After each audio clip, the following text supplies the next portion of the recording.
If you have plans to travel to Korea, go on a business trip or attend a conference, I would like to tell you that there is no problem if you come as planned. So we've been doing well, but this time something like this has happened in the middle of the administration. So in my case, I think that changes in the external environment will take time to be resolved.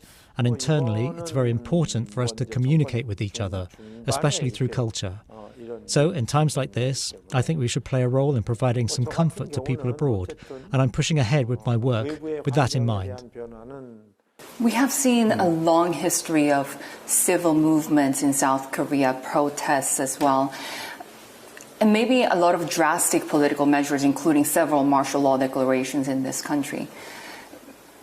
What do you think it takes when it comes to bringing stability to the government and to society as well? As a culture minister, when you see the trends in South Korean society, is this something that you think about? I think it is very crucial that any expression can be voiced. That's another form of democracy, where people can come out in the square and talk to each other without being hindered, speaking out at ease.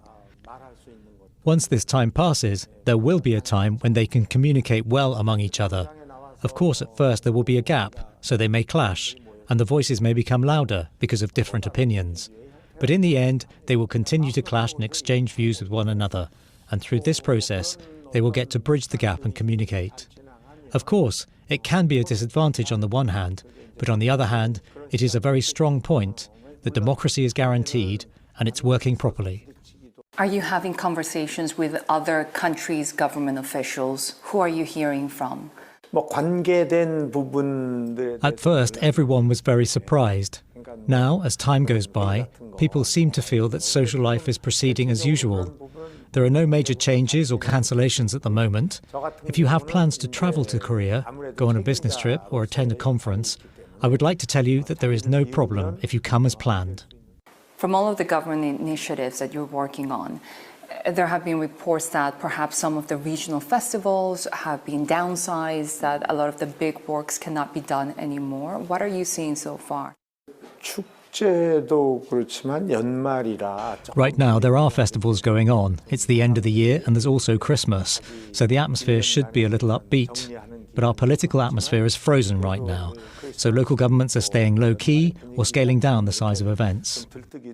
However, from my point of view, I'm telling organisers to proceed festivals as planned if possible, but it seems difficult to hold such festivals in full scale in this atmosphere.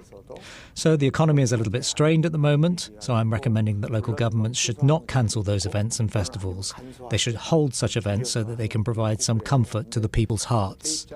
Do you expect that, though, to have a lasting impact on the broader economy if people are not going out to celebrate at this very holiday peak season? I think domestic demand is being affected a little bit, as well as the stock market.